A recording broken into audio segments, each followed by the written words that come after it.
Well, Iranian authorities are declaring the end of the deadly unrest, but the opposition in Iran is not at all over. More than 20 protesters have been killed. At least 1,000 others have been arrested in street demonstrations across the country so far. It's Iran's largest uprising since the so-called Green Movement back in 2009. Joining us now from Washington, Prince Reza Pahlavi of Iran. He is the son of the Shah of Iran and is now a human rights activist. Prince, welcome to the Fox News Channel today.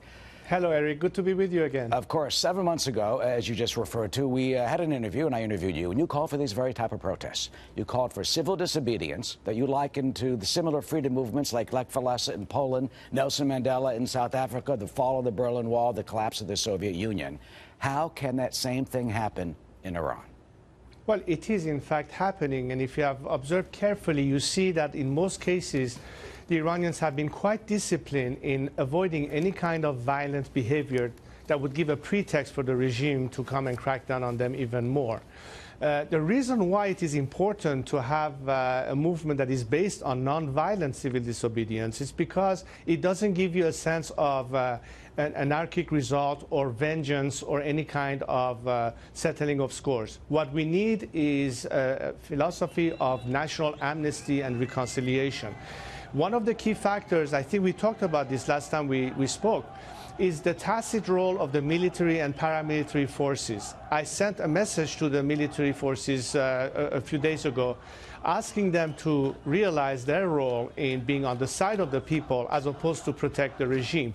This exit strategy has to be provided, and again, nonviolence is yet another indication that people will welcome the military and paramilitary forces back into their arms so they can have a better chance of standing up to a regime that is using repression as a means to quiet people. Do you think the military would really put their arms down? I mean, they're using them against the people, shooting demonstrators, according to the reports. And as we reported today, the regime is claiming victory.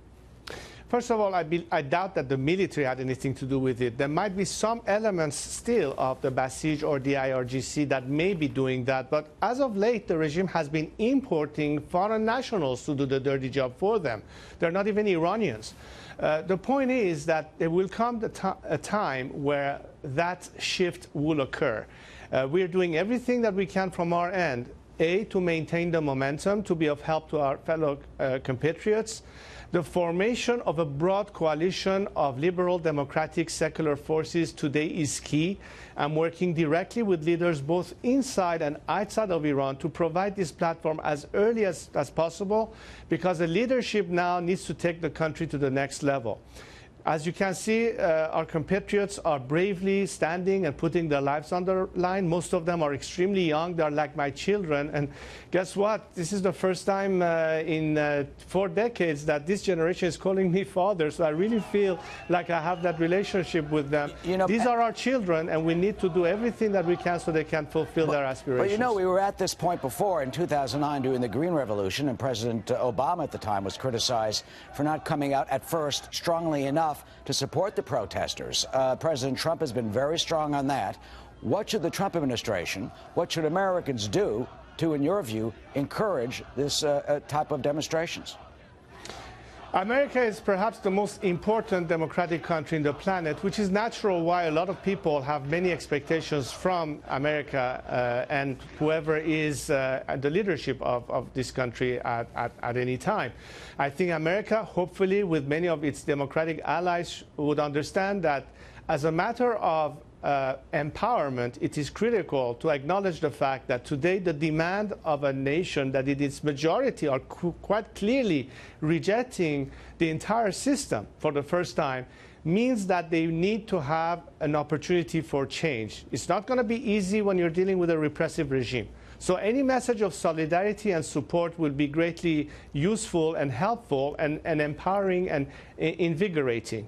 Because as you know, when you're facing a totalitarian state, there are a lot of ebbs and flows in how long people can sustain protests or what have you. So but it what should we do? What can we do? Well, there are some areas. For instance, one of the key issues as of late was communications, so people can have massive communications. I'm talking about internet access. I'm talking about the filtering that the regime is trying to do. Some actions has been taken to that part.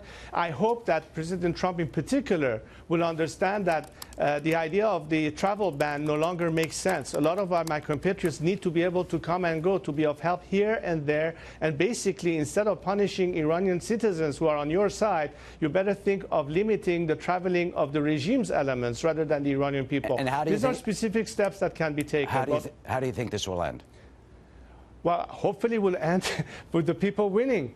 This is a country that has long demonstrated that its people want peace. They want to have regional stability and security, good relationships with their neighbors. They don't want to have our country or our governments interfere in other countries' affairs. And most importantly, people just want to have an opportunity for better life. But they understand today the necessity and the discourse of secular parliamentary democracy and secularism with separation of religions from state. It's a little bit like Europe after the Inquisition and the period of enlightenment and liberalization. Yeah. Iran has gone through an Islamic Inquisition, and we hope that at the end we're coming out of the tunnel. Now is the time. We're up against the clock. Prince Pahlavi, thank you so much. Thank you, We'll be Eric. right back.